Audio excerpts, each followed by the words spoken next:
Let's talk now, though, to David Davis, because the piece in the papers this morning about Lucy Letby. Lucy Letby's lawyer says he's got new evidence that could clear her name. 26 experts, 1,000 pages of new evidence. She is a broken woman, says the barrister, who is, of course, a man we've had on this show, Mark McDonald. David Davis, who's been fighting the fight for Lucy Letby as well, is here. David, very good morning to you. Good morning. Good to see you. Thanks very much for joining us.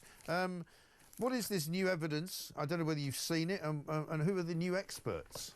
Well, I haven't seen the new evidence you're talking about, but there is just so much evidence. I mean, the reason I took up the Letby case in the first place was that after I just mentioned it in Parliament, no more than that, I had 16 world-class experts, one Nobel Prize winner amongst them, get in touch and say, well, I don't know whether she's innocent or guilty, but I do know that the bit of evidence here that I know about is rubbish. Yeah. 16 different times.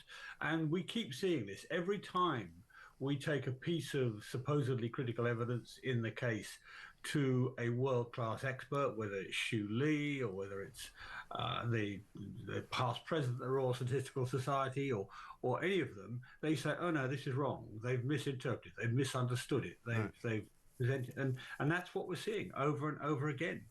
So I am optimistic that the CCRC, the Criminal Case Review Commission, will pass this back to the Court of Appeal. That's what it ought to do. And I think there's the burden of so much evidence now that it will be peculiar if they didn't pass it back.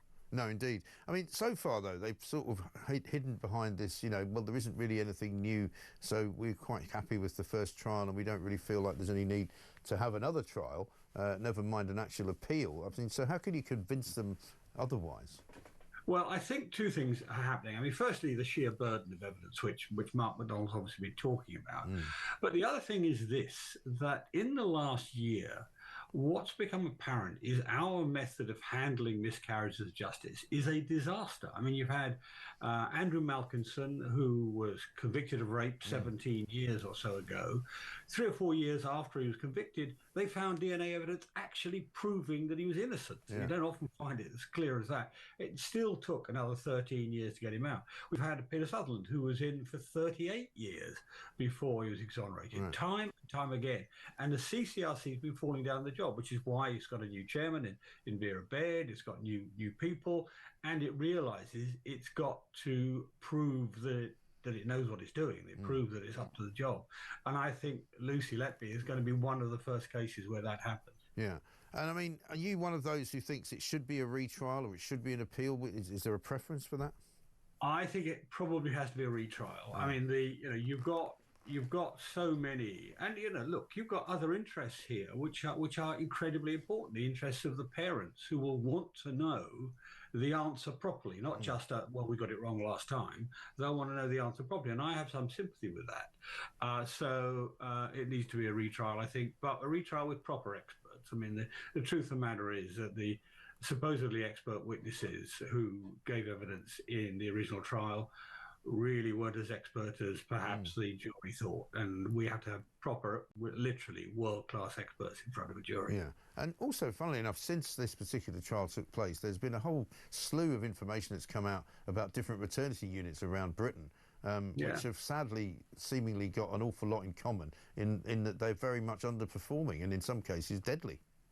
Yeah, I mean, that's exactly right. I mean, there are three big policy things that will come out of this if we succeed. One of them is, can the health service heal itself? When it makes terrible errors, does it actually look at the cause of the error and put it right?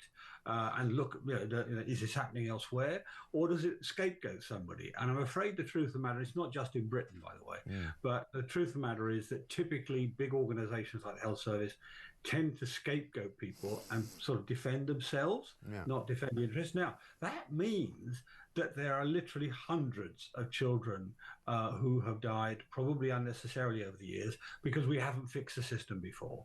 And this is, in many ways, is not a new thing. I think even Jeremy Hunt recognized it when he was health secretary.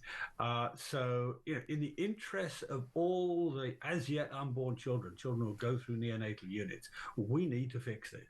Yes, and I think and many people now who previously might have not agreed with that point of view, I think have sort of now come around to it. And I think I think I'm one of them actually. I think why not?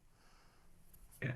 Every day, literally walking down the street, whether it's in my constituency or over the weekend in Hereford or wherever, people come up to me and say, you've changed my mind, Mr. Davis, or thank you for what you've done, because the world has gone from thinking Lucy Letby is a monster. And I think, a year or so ago, a bit more than a year ago, I was in that category. I thought, well, she's in the right place.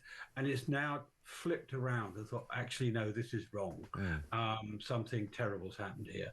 And I think that's a very, very common view. Probably 3/4 of the population now think that. Yeah, I think so. Well, David, good luck with it. Thank you very much indeed. David Davis there, fighting for Lucy Letby to get a new trial. And just to have a proper series of experts look at exactly what happened and what she's accused of doing, and who knows where that could lead.